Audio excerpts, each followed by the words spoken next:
समय बहुत बलवान होता है।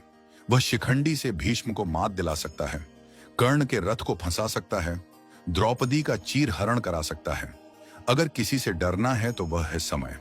महाभारत में एक प्रसंग आता है जब धर्मराज युधिष्ठिर ने विराट के दरबार में पहुंचकर कहा, हे राजन, मैं व्याघ्रपाद गोत्र में उत्पन्न हुआ हूं तथा मेरा नाम कंक है। मैं धूत विद्या में निपुण हूं। आपके पास आपकी सेवा करने की कामना लेकर उपस्थित हुआ हूं। जुआ यानी वह खेल जिसमें धर्मराज अपना सर्वस्व हार बैठे थे, कंक बनकर वही खेल वह राजा विराट को सिखाने लगे। जिस बाहुबली के लिए रसोइये दिन रात भोजन परोसते रहते थे, वह भीम बल्लभ का भेष धारण कर स्वयं रसोइया बन गया। नकुल और सहदेव पशुओं की देखरेख करने लगे।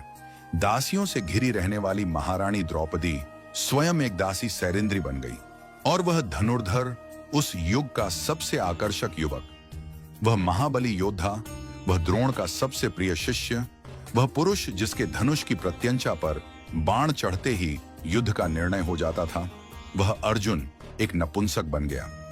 युधिष्ठिर राजा विराट का अपमान सहते रहे। पौरुष के प्रतीक अर्जुन एक नपुंसक सा व्यवहार करते रहे। नकुल और सहदेव पशुओं की देखरेख करते रहे। भीम रसोई में पकवान पकाते रहे और द्रौपदी एक दासी की तरह महारानी की सेवा करती रही। पांडवों के लिए वह अज्ञातवास नहीं था। अज्ञातवास का वह काल उनके लिए अपने परिवार के प्रति अपने समर्पण की पराकाष्ठा थी। वह जिस रूप में रहे, जो अपमान सहते रहे, जिस कठिन दौर से गुजरे, उसके पीछे उनका कोई व्यक्तिगत स्वार्थ नहीं था। अज्ञातवास का वह काल परिस्थितियों को देखते हुए परिस्थितियों के अनुरूप ढल जाने का काल था। आज भी इस धरती में अज्ञातवास जी रहे न जाने कितने महायोद्धा दिखाई देते हैं। कोई धन्ना सेठ की नौकरी करते हुए उससे बेवजह गाली खा रहा है क्योंकि उसे अपनी बिटिया की स्कूल की फीस भरनी है। बेटी के ब्याह के लिए पैसे इकट्ठे करता। बाप एक सेल्समैन बनकर दर दर धक्के खाकर सामान बेचता दिखाई देता है।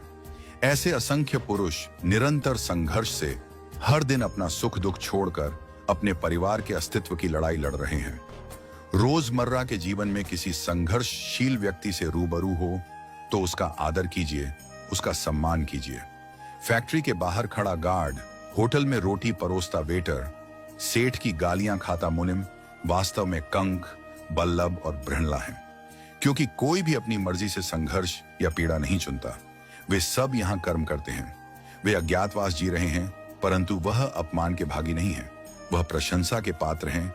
यह उनकी हिम्मत है, उनकी ताकत है, उनका समर्पण है कि विपरीत परिस्थितियों में भी वह डटे हुए हैं। वह कमजोर नहीं हैं। उनके हालात कमजोर हैं, उनका वक्त कमजोर है। याद रहे कि अज्ञातवास के बाद बृहणला जब पुनः अर्जुन के रूप में आए तो कौरवों का नाश कर दिया। पुनः अपना यश, अपनी कीर्ति सारे विश्व में फैला दी। वक्त बदलते वक्त नहीं लगता, इसलिए जिसका वक्त खराब चल रहा हो उसका उपहास और अनादर न करें, उसका सम्मान करें, उसका साथ दें। क्योंकि एक दिन संघर्षशील, कर्मठ, ईमानदारी से प्रयास करने वालों का अज्ञातवास अवश्य समाप्त होगा। समय का चक्र घूमेगा और बृहणला का छद्म रूप त्याग कर धनुर्धर अर्जुन इतिहास में ऐसे अमर हो जाएंगे कि पीढ़ियों तक बच्चों के नाम उनके नाम पर रखे जाएंगे। इतिहास बृहणला को भूल जाएगा, इतिहास अर्जुन को याद रखेगा। हर संघर्षशील, लग्नशील और कर्मठ व्यक्ति में बृहणला को मत देखिए, कंक को मत देखिए, बल्लभ को मत देखिए। हर संघर्षशील व्यक्ति में धनुर्धर अर्जुन को देखिए, धर्मराज युधिष्ठिर और महाबली भीम को देखिए। यही नियति है, यही समय का चक्र है, यही महाभारत की भी सीख है।